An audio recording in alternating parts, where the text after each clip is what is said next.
दस्सा माता की दूसरी कहानी। एक घर में सास बहू रहती थी। बहू का पति विदेश में गया हुआ था। एक दिन सास ने बहू से गांव में से आग लाकर भोजन बनाने को कहा। बहू गांव में आग लाने गई, पर किसी ने भी उसे आग नहीं दी और उससे कह दिया कि जब तक दशा माता की पूजा नहीं हो जाती तब तक आग नहीं मिलेगी। बेचारी बहू खाली हाथ घर लौट आई।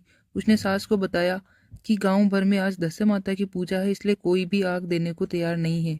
शाम को जाने पर सास आग लेने गांव में गई तो स्त्रियों ने उसे आराम से बैठाया और कहा कि सुबह तुम्हारी बहू ले आग लेने आई थी, परंतु हमारे यहाँ पूजा नहीं हुई थी, इसलिए आग नहीं दे सकी।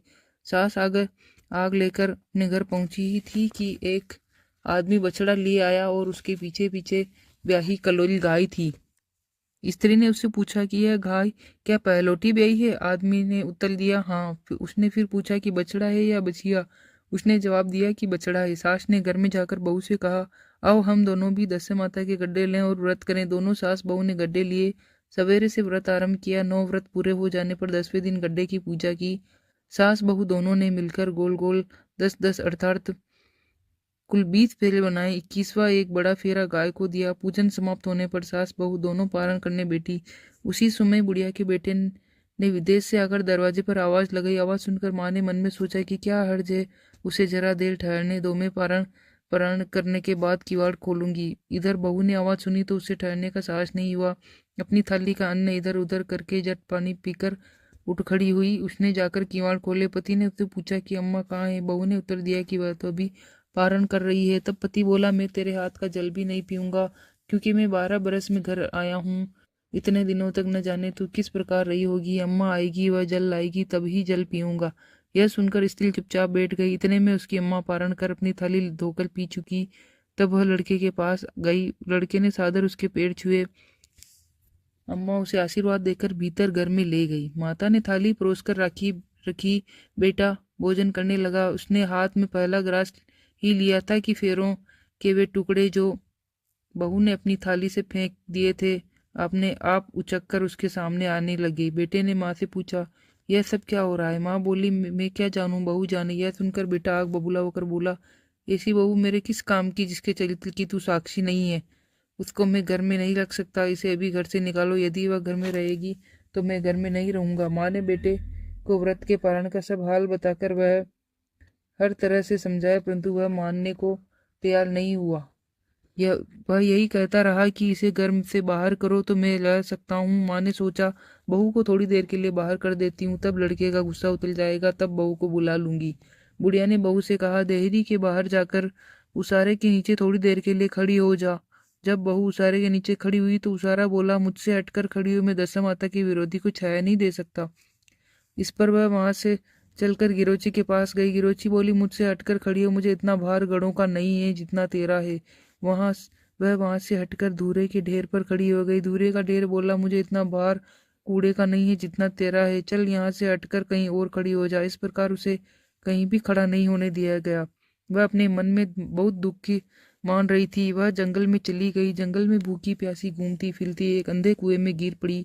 वह उसमें गिर तो पड़ी, परंतु उसे चोट न आई। वह नीचे बैठ गई। अचानक राजा नल शिकार खेलते खेलते वहां पहुंच गए।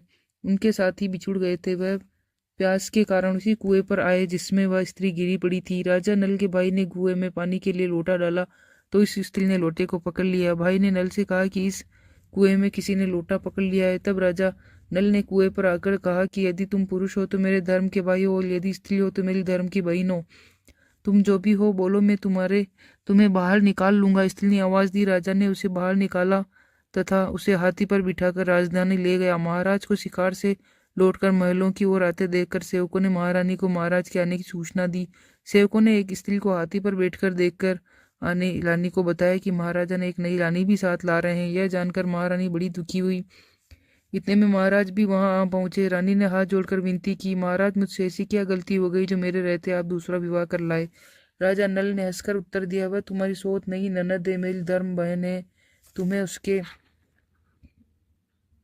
साथ अपनी सगी ननद की तरह बर्ताव करना चाहिए। यह सुनते ही महारानी का मुख प्रसन्नता से कमल की भांति खिल उठा। वह बोली, अब तक मैं ननद का सुख नहीं जानती थी, अच्छा हुआ जो मुझे भाग्य से ननद भी मिल गई। राजा ने उसका नाम मुंह बोली बहन रखा और उसके लिए अलग अलग महल बनवाया। उसके दिन अब सुखपूर्वक बीतने लगे। एक दिन राजा की घोड़ी ब्याही तो राजमहल की स्त्रियां बधाई गीत गाने लगी। मुंह बोली बहन ने अपनी दासियों से कहा, बाहर जाकर पता करो कि किस बात की बधाई बन रही है। दासियों ने बताया, महाराज की घोड़ी ने अच्छी घड़ी में एक उत्तम बछेड़ी को जन्म दिया है, उसकी बधाई गाई जा रही है। मुंह बोली बहन ने पूछा, पहलोटी ब्याही है या तीसरी दूसरी तीसरी? दासियों ने उत्तर दिया, यह तो पहलोटी है। तब मुंह बोली बहन ने महारानी के पास जाकर कहा, आओ भावज रानी, हम तुम दोनों दशा माता का गड्ढा लें। रानी ने पूछा, गड्ढा क्या चीज है, मुझे समझाओ। वह बोली, दशा माता के व्रत का यह नियम है कि पहले पहल जब गाय का या घोड़ी का स्त्री का प्रसव सुने तब गड्ढा लेकर व्रत आरंभ करते हैं। 9 व्रत करने के बाद 10वें दिन गड्ढे का पूजन करके विसर्जन करते हैं। इसी के साथ उसने पारण का नियम भी बताया। तब महारानी बोली, तुम्हारा व्रत तुमको फले। मैं पूड़ी और दूध की खीर खाने वाली रानी महारानी बोला, बनफरा गोले की पपड़ी खाकर कैसे रह सकती हूँ, ऐसा खाना मेरी बला। वह बोली, भाभी मुझे तो चाहे कह लो, परंतु व्रत के संबंध में कुछ मत कहो। मैं इसी व्रत के उल्लंघन के कारण मारी मारी फिरली और आपके देश में आ गई हूँ। महारानी ने उदासीनता के साथ कहा, मुझे क्या पड़ी है, तुम्हें जो अच्छा लगे वह करो, मैं मना तो नहीं कर रही हूँ। मुंह बोली बहन ने श्रद्धापूर्वक गड़ा लिया। 9 दिन तक व्रत किया। 10वें दिन विधिवत पूजन किया, कोला फरा बनाए और संध्या को पारण करने बैठी। उसी समय उसके पति को अनामास कुछ प्रेरणा सी हुई। वह अपनी माता से आज्ञा लेकर अपनी पत्नी को ढूंढने चल दिया।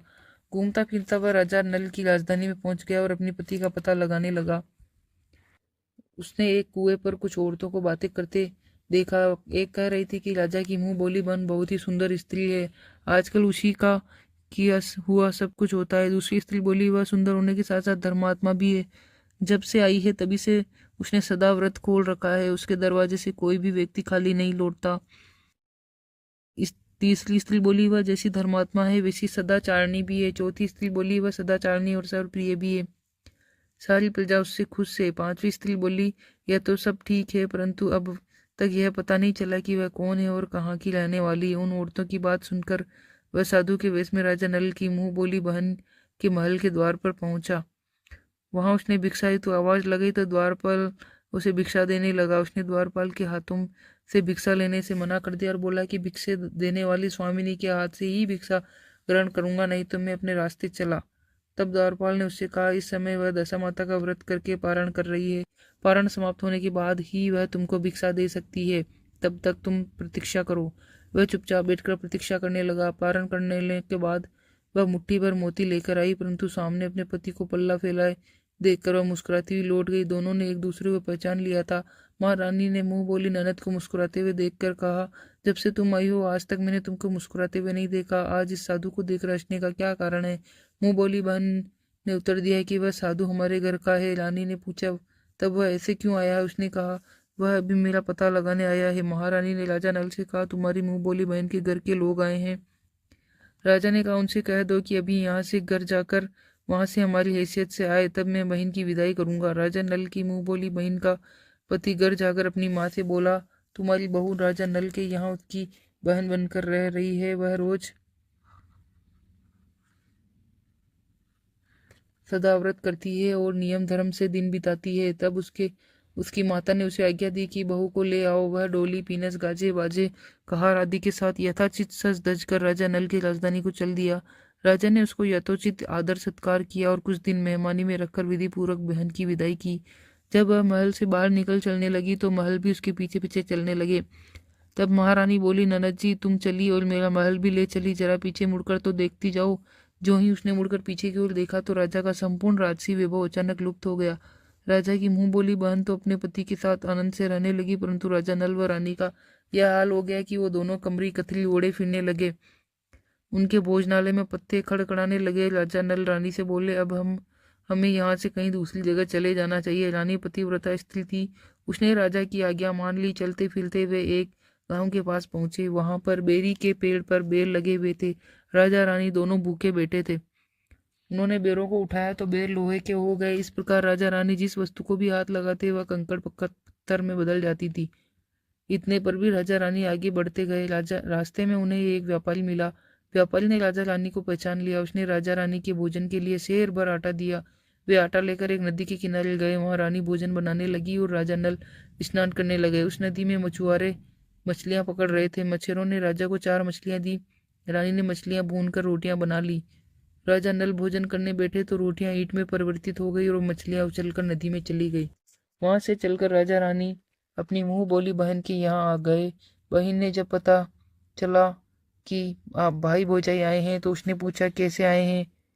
रानी ने कहा लटके चितड़ा भूखे कुकरा ऐसे आए और कैसे आते। यह सुनकर उसे बड़ी लज्जा आई। उसने राजा रानी को एक कुम्हार के यहाँ ठहरा दिया। शाम को थाल सजाकर बहन स्वयं भौजाई से मिलने कुम्हार के घर गई। उसने भौजाई के सामने थाल रखा तो भौजाई ने कहा कि इस थाल में जो कुछ भी है उसे कुम्हार के चक्के के नीचे रख दो और चली जाओ। ननद थाल का सामान चक्के के नीचे रखकर चली गई। थोड़ी देर में राजा ने आकर रानी से पूछा कहो बहन आई थी, क्या लाई थी। रानी ने कहा आई तो थी पर जो कुछ लाई थी मैंने उस चक्के के नीचे रखवा दिया। राजा ने वह तो देखा वहाँ कंकड़ पत्थरों के सिवा कुछ भी नहीं था। राजा को समझते देर न लगी यह सब कुदशा का कारण है। भला वह मेरे लिए कंकड़ पत्थर क्यों लाएगी। अब राजा रानी वहां से चलकर अपने मित्र के घर गए। मित्र को लोगों से पता चला तो उसने उनसे पूछा कैसे आना हुआ। उन्होंने उत्तर दिया कमरी ओढ़े कतरी बिछाए मांग मांग कर खाए ऐसे आए और कैसे आए।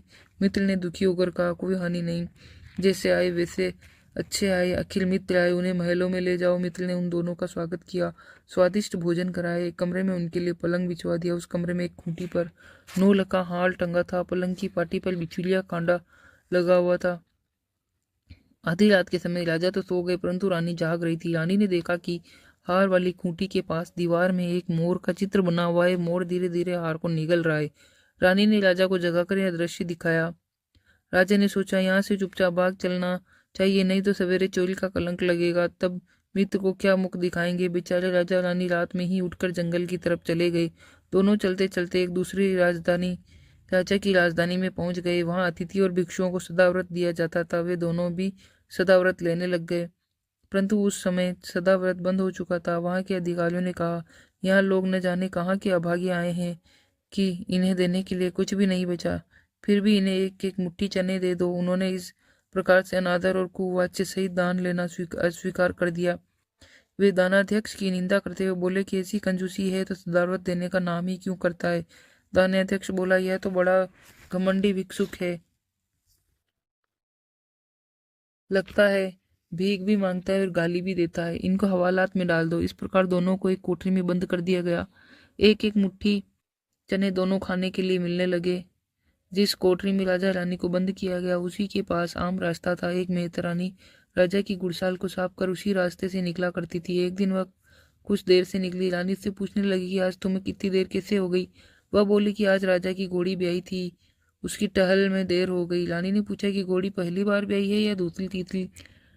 मेहतरानी ने बताया पहली बार। फिर रानी ने यूं पूछा बछड़ा हुआ या बछड़ी। मेहतरानी ने बताया कि बहुत अच्छा बछड़ा हुआ। यह सुनकर रानी ने राजा से कहा एक बार मैंने तुम्हारी मोह बोली बहन के गड्ढे का आदर किया था, उसी दिन से हमारी दशा बदल गई। मैं आज दशा माता का गड़ा लेना चाहती हूँ। राजा ने कहा परंतु यहाँ पूजा की सामग्री कहाँ से आएगी, उसके नियम धर्म का पालन कैसे होगा। रानी ने उत्तर दिया वही दशा माता सब कुछ करेगी, मैं तो उन्हीं का नाम लेकर गड्ढा लेती हूँ, फिर जो होगा देखा जाएगा। रानी ने 9 तार राजा की पगड़ी से और एक तार अपने आंचल का लेकर गड्ढा तैयार किया और उसी समय से व्रत करने लगी। थोड़ी देर में ही वहां का राजा अपनी घोड़ी को देखने के लिए उसी रास्ते से निकला। राजा ने नल दमयंती को कोठरी में बंद देखकर पूछा कि वे लोग कौन हैं और इनका क्या अपराध है। पहरेदारों ने कहा कि ये लोग भिक्षा लेने आए थे, ये आपको आशीर्वाद देने के बदले गालियां देते थे, इसी कारण दानाध्यक्ष ने इन लोगों को कैद में डाल दिया। राजा ने कहा इनका कोई अपराध नहीं है, इनको मनवांछित भिक्षा न मिली होगी इसलिए ये गालियां देने लगे होंगे। इनको संतुष्ट करना चाहिए था, न कि कैद में डाल देना चाहिए था। इनको अभी रिहा करो। राजा की आज्ञा से उसी समय दोनों को कोठरी से बाहर निकाला गया। राजा उनके पांव में पद्म और माथे पर चंद्रमा देखकर पहचान गया कि यह तो राजा नल और रानी दमयंती है। यह तो राजा नल और रानी दमयंती है। इस पर उसने दोनों को हाथ जोड़कर क्षमा मांगी और हाथी पर बैठाकर अपने महल में ले गया। कुछ दिन तक राजा ने यहाँ रहकर उन दोनों ने पूरे राजसी ठाट के साथ अपनी राजधानी की ओर प्रस्थान किया। रास्ते में वे पहले अपने मित्र के यहाँ गए। मित्र ने राजा नल के आने की खबर सुनकर लोगों से पूछा मित्र आए तो कैसे आए। लोगों ने कहा कि अब की बार तो राजसी ठाट बाट के साथ हाथी घोड़े डंका निशान पाल की पीनत और एक फौज के साथ लेकर आए हैं। मित्र ने कहा अच्छी बात है, आने दो। मेरे लिए तो जैसे तब थे वैसे ही अब भी हैं, आखिरकार है तो मेरे मित्र। राजा रानी मित्र के महल में गए।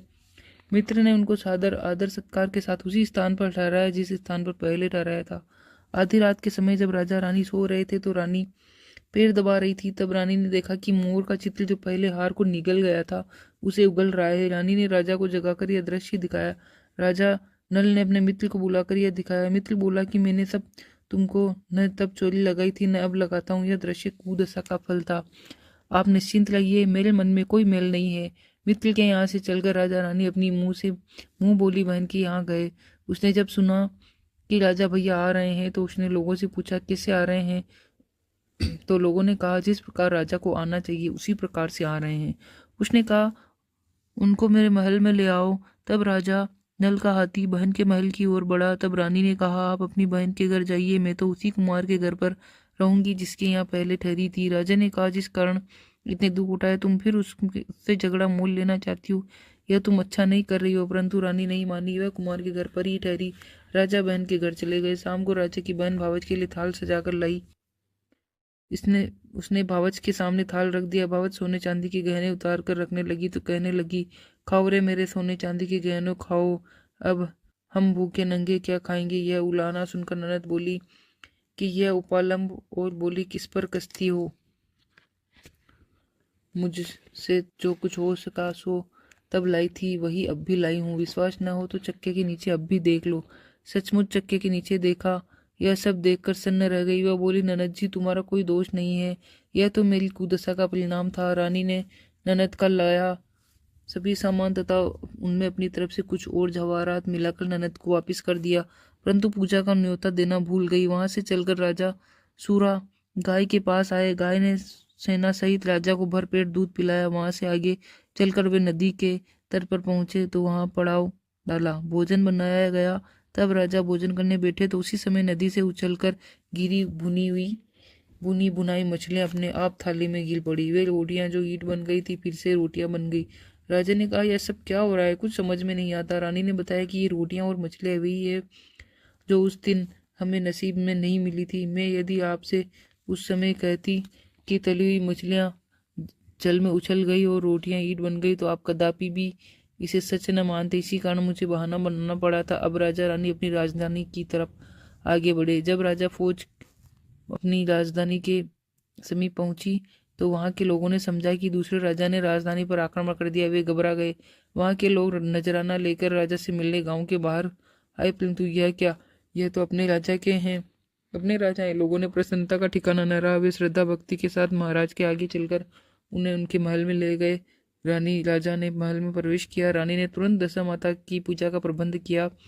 उसने उस पूजा में नगर की सब सौभाग्यवती स्त्रियों को बुलवाया। भगवती के भोग के लिए सब प्रकार के पकवान बनाए गए। आटे की 10 बत्तियां, 10 शक्कर की गुंजियों और 10-10 अठवाइयाँ सुहागिनों के आंचल में डाली।